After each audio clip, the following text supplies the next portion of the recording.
La violencia entre israelíes y palestinos se encuentra en un punto crítico que hace temer la explosión de una tercera intifada. Este lunes se registró un nuevo ataque con disparos en un cruce cerca del asentamiento judío de Beit Arabá, en la zona de la ciudad palestina de Jericó.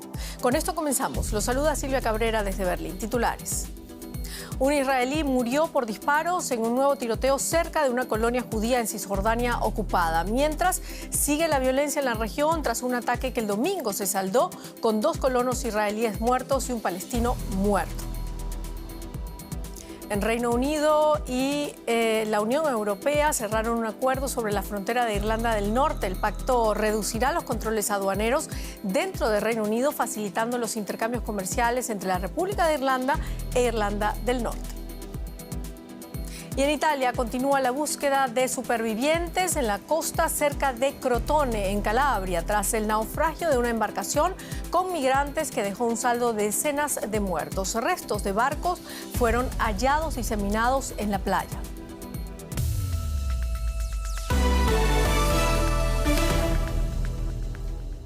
Cisjordania enfrenta una nueva ola de violencia. Esta vez los ataques tuvieron lugar cerca de la ciudad palestina de Jericó. Las autoridades israelíes aseguran que un israelí resultó gravemente herido en un tiroteo ocurrido en una autopista cerca de esa ciudad. El ejército israelí calificó el suceso de atentado terrorista y está buscando al autor. El incidente ocurrió un día después de que 2 israelíes fueran asesinados a tiros por un palestino en la localidad de Huwara, en Cisjordania. Un grupo de colonos respondió incendiando casas y otros bienes de los habitantes de la zona. Estas son las secuelas del ataque perpetrado el domingo por colonos israelíes en Cisjordania. Los habitantes de Huwara aseguran que cientos de colonos prendieron fuego a hogares, coches y negocios palestinos. Un palestino murió a causa de disparos y otros 4 resultaron heridos de gravedad. Salí de la tienda para recoger a uno de mis empleados y vi a 400 colonos prendiendo fuego. Quemaron el contenedor, los almacenes y el depósito de electrodomésticos. Destrozaron el edificio, no dejaron nada. Los ataques ocurrieron unas horas después de que un palestino matase a disparos en Huwara a 2 hermanos de un asentamiento israelí cercano. El ejército israelí asegura que sigue buscando al atacante palestino y que enviará refuerzos a la zona para detener la espiral de violencia. El gobierno israelí instó a la población a no tomarse la justicia por su mano. Respecto a lo ocurrido, entiendo que sientan rencor, pero ese no es el camino. No podemos tomarnos la ley por nuestra cuenta. El gobierno de Israel, el Estado de Israel, el ejército y las fuerzas de seguridad son los que deben aplastar a nuestros enemigos.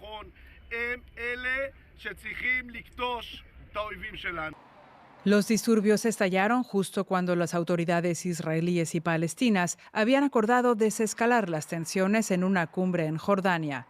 Una promesa de paz que este último episodio de violencia hace peligrar. Reino Unido y la Unión Europea lograron cerrar el acuerdo más perseguido y esquivo de los 2 últimos años. Un pacto sobre los controles aduaneros y fronterizos post-Brexit en Irlanda del Norte, que pertenece a Reino Unido, pero es vecina directa de Irlanda, Estado miembro de la UE. Era una cuestión que desde hace años envenenaba las relaciones entre Bruselas y Londres, y que este lunes el primer ministro británico Rishi Sunak y la presidenta de la Comisión Europea Ursula von der Leyen lograron solventar. Tras este recibimiento en Windsor, llega la ansiada noticia. El acuerdo está cerrado. Tras el Brexit, era probablemente el punto más complicado de las negociaciones entre el primer ministro británico, Rishi Sunak, y la presidenta de la Comisión Europea, Ursula von der Leyen. 3 años después de que el Reino Unido saliera del bloque, lograron acordar unas normas especiales para Irlanda del Norte. Para evitar una frontera dura al tráfico de mercancías entre la provincia británica de Irlanda del Norte e Irlanda, que es miembro de la Unión Europea, la frontera aduanera se trasladó al Mar de Irlanda. Así, Irlanda del Norte sigue en el mercado interno europeo, aunque con el Brexit quedó fuera. Es un nuevo capítulo.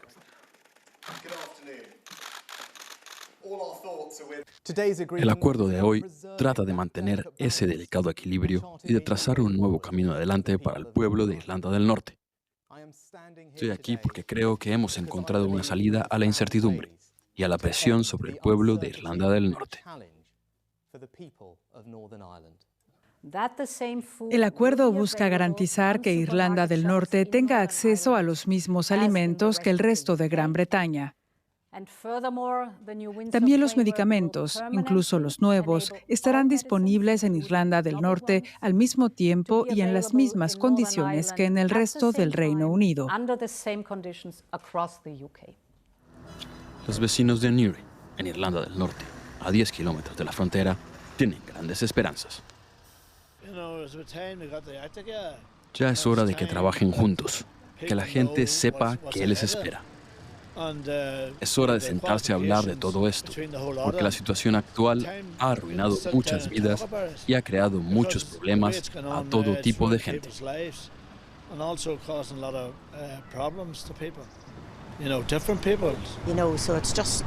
Todos están haciendo lo posible, así que creo que es cuestión de encajar la última pieza del rompecabezas. Falta por ver si apoyan a Sunak los partidarios de la línea dura del Brexit de su partido. De ser así, se abriría una vía rápida para tratar los problemas más graves del país. Y los guardacostas italianos continúan este lunes su búsqueda en el mar y en la costa cerca de Crotone, en Calabria, tras el naufragio de una embarcación con migrantes. Más de 60 migrantes murieron. Según los rescatistas, la embarcación transportaba unas 120 personas y chocó contra unas rocas a algunos metros de la orilla. Los bomberos, sin embargo, señalan que había más de 200 personas a bordo. Más cadáveres. Objetos de vidas desaparecidas y los restos del barco en el que viajaban.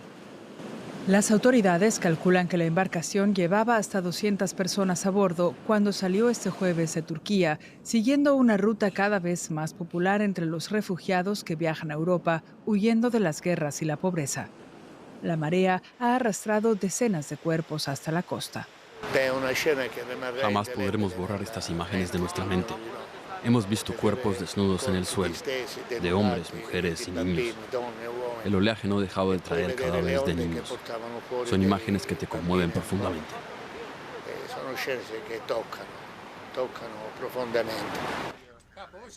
Algunos de los supervivientes han recibido tratamiento en un hospital cercano de la ciudad portuaria de Crotona.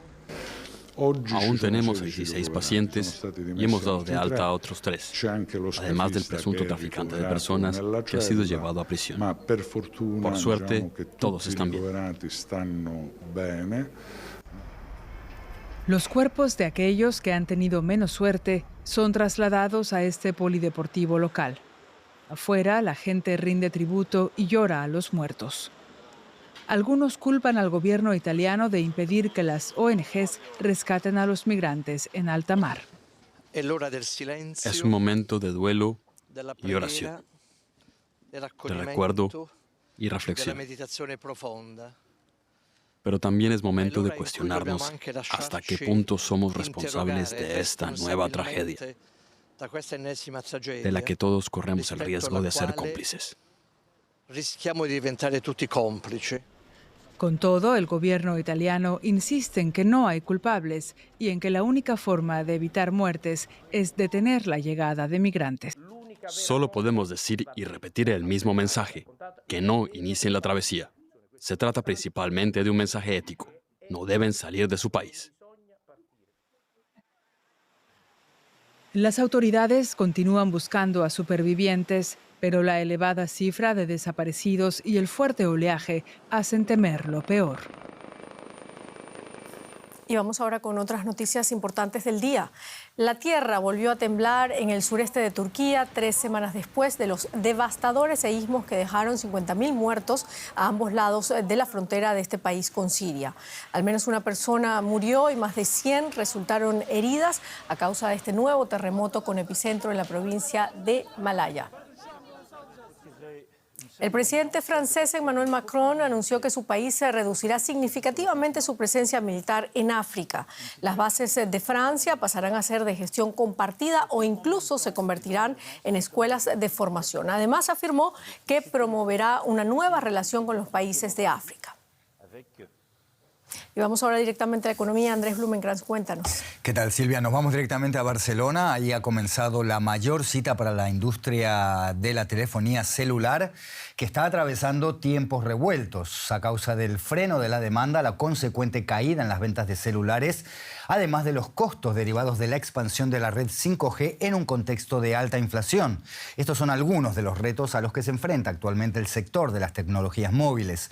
De ellos se está hablando estos días en el Mobile World Congress, que ha arrancado este lunes en Barcelona y en el que se espera que participen unas 80.000 personas este año. Los proveedores presentan sus últimos avances en dispositivos plegables, experiencias de inmersión en el metaverso y chatbots de inteligencia artificial. El Congreso se celebra sin restricciones por primera vez después de la pandemia de coronavirus. La decreciente demanda preocupa mucho al sector, que ha visto cómo las ventas de celulares caían un 11% el año pasado. Y de este asunto hablamos ahora mismo con nuestro colega José David Navarro, que nos escucha en la Bolsa de Frankfurt. José, comienza la cita más importante para la industria de la telefonía celular, pero las ventas caen. ¿Qué hay detrás de esta caída? ¿Es la inflación o hay otros motivos que lo expliquen? Hola Andrés, ¿qué tal? Pues sí, llevas razón. Uno de los motivos es la crisis inflacionaria que se ha vivido en todo el mundo y que ha también hecho que, bueno, los clientes, los consumidores decidan posponer el cambio del celular, el cambio de su teléfono móvil.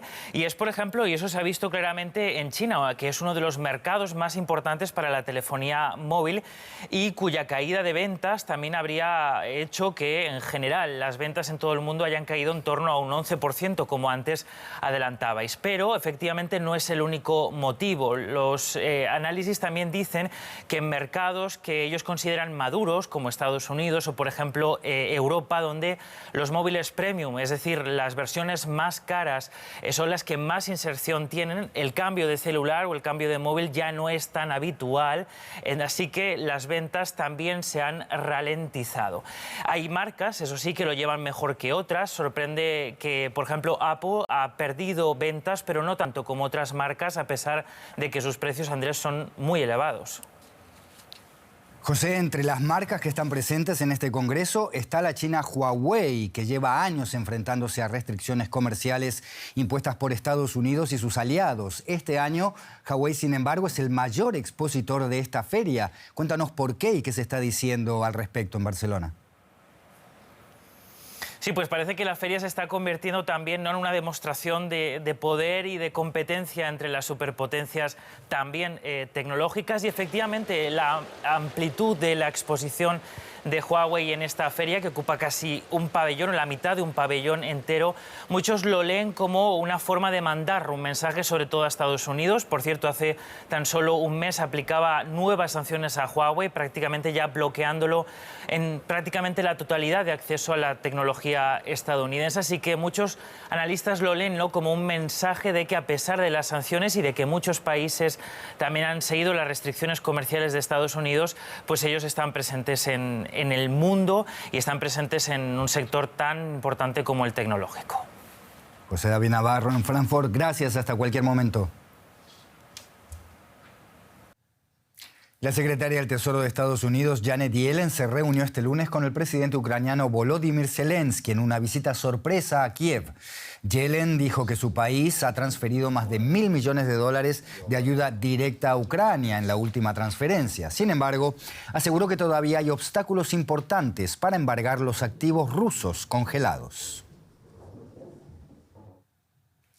Y vamos a ver ahora otras noticias económicas de esta jornada.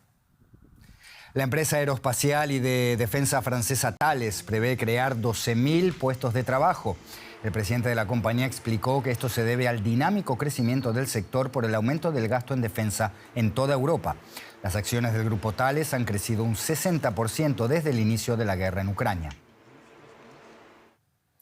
Al parecer, el famoso banquero chino Bao Fan, desaparecido en misteriosas circunstancias, está cooperando con las autoridades del país asiático en una investigación. Así lo reveló el banco de inversión del que es fundador, China Renaissance, este domingo, 10 días después de informar de su desaparición. El huracán Ian golpeó la región de Vuelta Abajo, en el oeste de Cuba, en septiembre del año pasado, causando graves daños para el sector del tabaco, uno de los pilares de la economía cubana. Los cultivadores tuvieron que luchar contra la destrucción de sus casas de secado y campos anegados, pero gracias a la ayuda del Estado y de la empresa estatal Tabacuba, están recuperando sus fincas. Marisa Carpio, una cultivadora de tabaco del oeste de Cuba, empezó a recuperar su optimismo. 5 meses después del devastador paso del huracán Ian, que golpeó a este sector vital de la economía cubana, ha podido iniciar el secado de sus primeras hojas cosechadas. No podemos culpar a nadie, tenemos que enfrentarla, porque cuando uno se cae se tiene que levantar. Si me quedo acostada no tuviera casa de tabaco. Árboles arrancados de raíz, techos volados, campos anegados y casas para secar tabaco derrumbadas. El paisaje era desolador en esta región reconocida por producir el mejor tabaco del mundo, materia prima de los famosos habanos. Muchos vecinos no han podido sembrar tabaco porque no tienen la casa de cuna y el gobierno le facilitando las cosas, pero poco a poco. Es muy difícil porque se destrozó todo. Las casas de cura son estructuras con techo de palma o lámina que permiten que las hojas se doren gradualmente gracias a la combinación adecuada de temperatura, humedad y circulación de aire. Llevo 4 años sembrando tabaco. Fui damnificado del ciclón, gracias a Dios, a la ayuda del gobierno y lo poquito que hemos alcanzado ahí. Reparé mi casa de nuevo. Y es que de nada sirve sembrar si las hojas no pueden secarse en condiciones óptimas inmediatamente después de la cosecha. El Estado y la empresa estatal Tabacuba, que compra a productores privados el 95% de sus cosechas, destinaron ayudas para apoyar a este sector crucial en una isla golpeada por una profunda crisis económica. Apoyo y esperanza para los productores privados.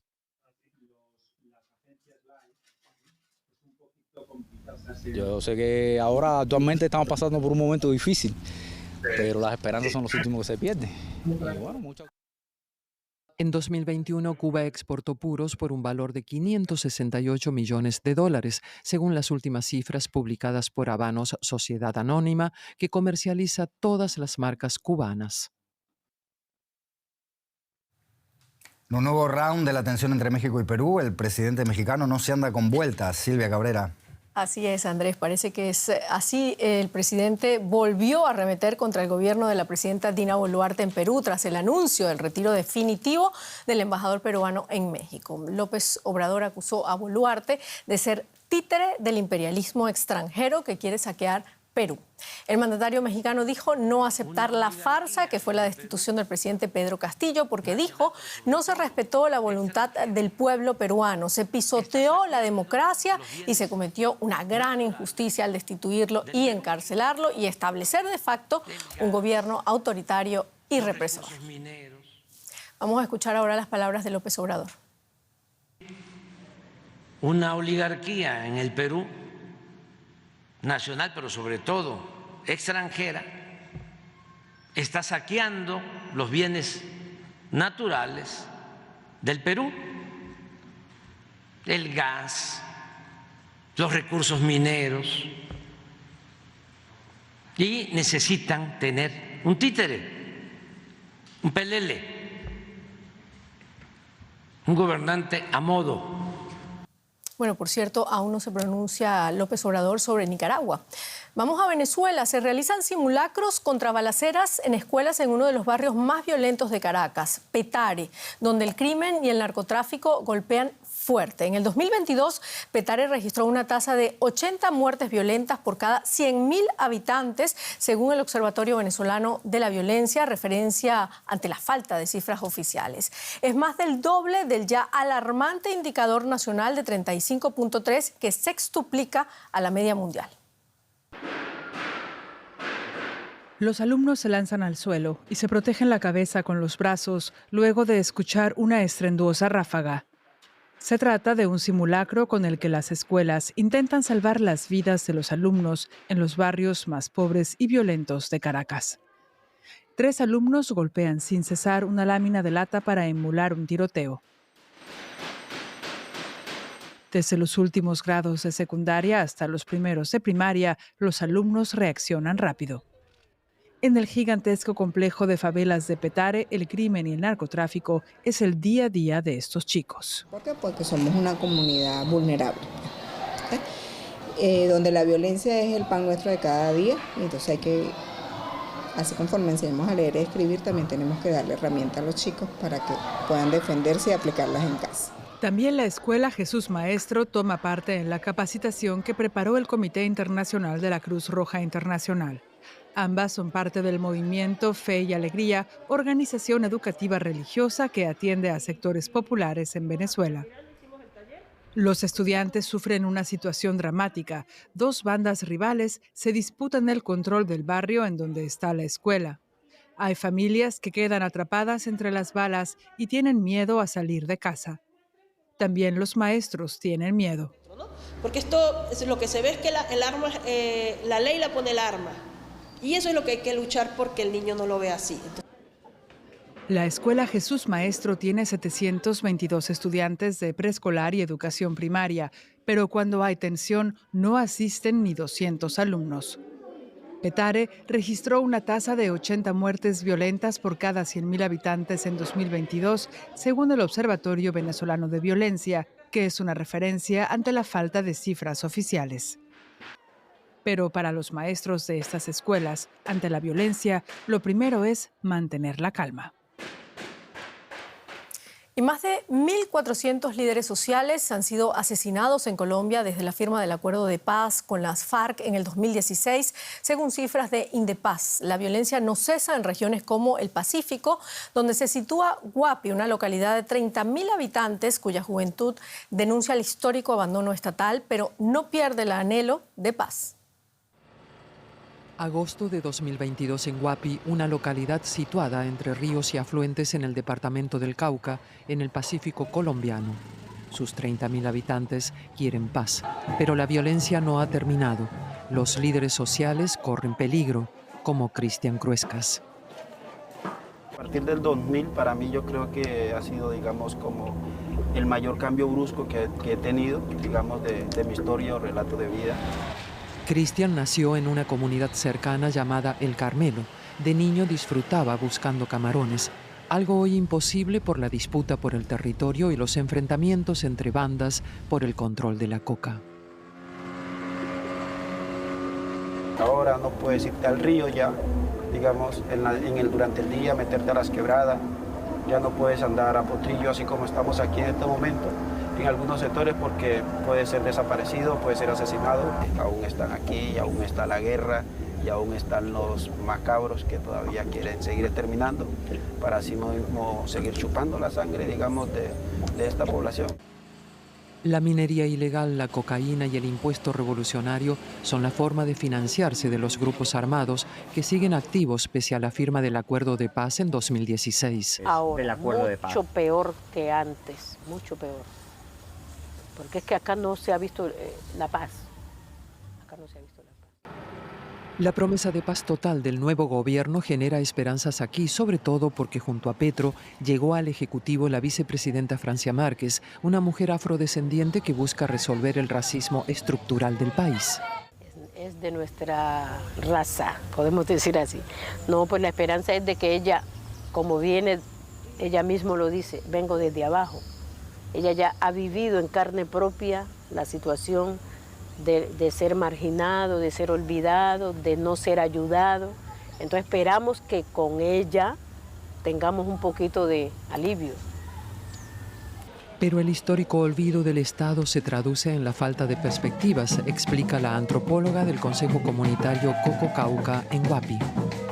Hay muchas personas que se gradúan del colegio del 11 y no encuentran más que hacer porque pues no encuentran becas para estudiar, no hay acceso a las universidades, entonces siempre es complejo y a causa de esa falta de oportunidades es que muchos terminan en los grupos armados, muchas mujeres terminan en la prostitución, el microtráfico.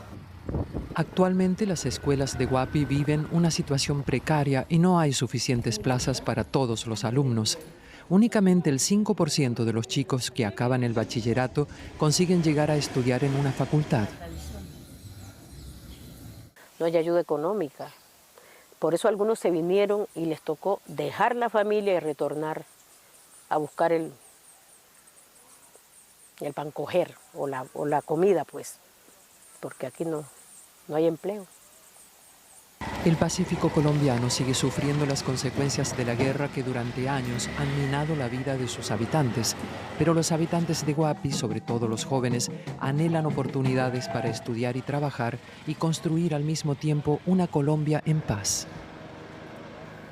Hablamos de fútbol ahora. Lionel Scaloni, el entrenador de la selección argentina, ha prolongado su contrato hasta el 2026. Por tanto, el entrenador campeón de la Copa América 2021 y Mundial 2022 podrá defender sus títulos desde el banquillo en las próximas Copa América 2024 y Mundial 2026. Scaloni y la Asociación de Fútbol Argentina han estirado la renovación del técnico hasta pocos días antes de la oficialidad de la primera convocatoria albiceleste tras la conquista del Mundial.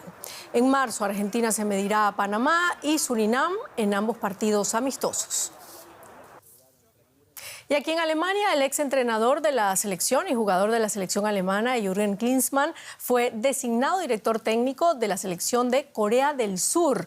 Anunció este lunes la Asociación Surcoreana de Fútbol. El contrato de Klinsmann es hasta marzo del 2026. Su estreno al frente del equipo asiático será en su amistoso previsto con Colombia el 24 de marzo próximo. Y la aurora boreal desplegó su inusual espectáculo mucho más al sur de lo acostumbrado. Durante el pasado fin de semana iluminó los cielos de Irlanda, Países Bajos, gran parte de Reino Unido y Alemania. Este fenómeno se produce cuando vientos soleares chocan con la atmósfera terrestre. Habitualmente este vistoso juego de colores solo se observa en zonas cercanas al círculo polar.